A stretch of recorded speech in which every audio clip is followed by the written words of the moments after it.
manu ti ori ori o Ngāti Haua. Ki mata mata pa. Toru noa o mātai e pēne ana. Ano reire tika ana kia whakamanawa tia pere o rangatira aha kua te aha inga wakatoa.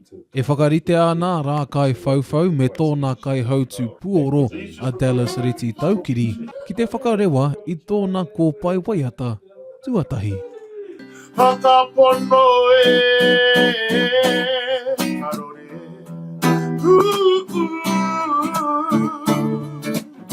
Tarore. Kāre tino rangona ngā kōrero o te kāinga, o tuku wā kāinga o Ngāti Haua. Ki reira toko aki te whakaro kia āta tito i etahi waiata. E pāna ki ngā tini kaupapa kei roto i toku aki iwi. Me haka i te mea mo toku aki marae, engari mo ngā marae e rima o Ngāti Haua. Hei aha, hei rauemi, hei whakarewa rā no hoki. E kōwhiria, ko te whia te kaupapa i ea ai tēnei kōpai. Whai muri i te mahi ko whiriwhiri, he kemikare āroto, no reira, he waiata o te pakanga, e hara i te mea kai te pirangi te hariko o te waiata, he hōhonu, he pauri, he mate, he toto.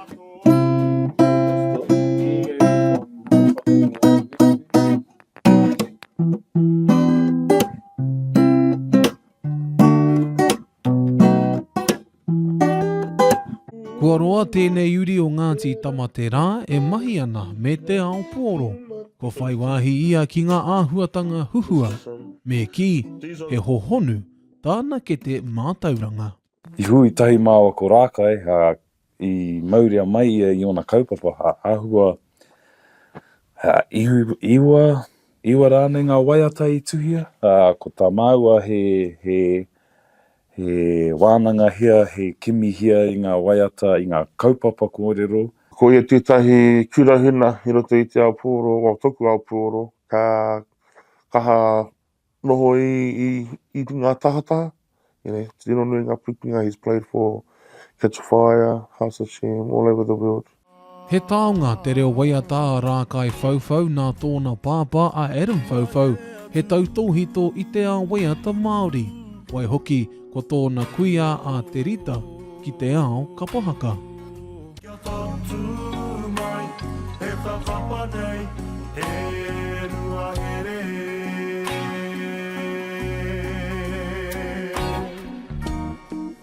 He oi, kei aia tonu ngā pūkenga hei para tōna huarehi.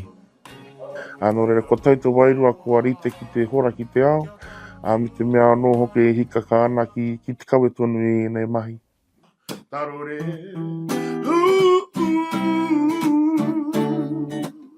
Tarore. Hei te rua te kau mā waru o Pēpuere, ka whakare waina he Rākai Whauwhau i tōna kōpai waiata tuatahi. Te Kawa Paora, Aukaha. Tarore.